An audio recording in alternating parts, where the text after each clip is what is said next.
Hi everyone, this is Caroline from SewCanShe.com and I'm just checking in with you today. I wanted to try something new. I want to call this Studio Chat, where I just check in with you and let you know what the most important things that are going on at SewCanShe.com so you don't miss anything. And just to say hi and show you my messy studio because I'm shameless. I create in a messy environment and it's okay. Anyway, don't miss voting for the January You Pick tutorial because I have 3 really cute projects to pick from this month. There is first a little tote bag that didn't win last month that we'll give it another try.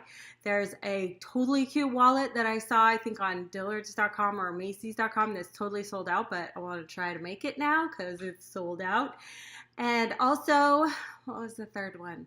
Oh, it was a felt purse organizer, which looks totally cool, something I'd like to try. So don't miss the voting for those things, and thanks for checking in here on SewCanShe.com.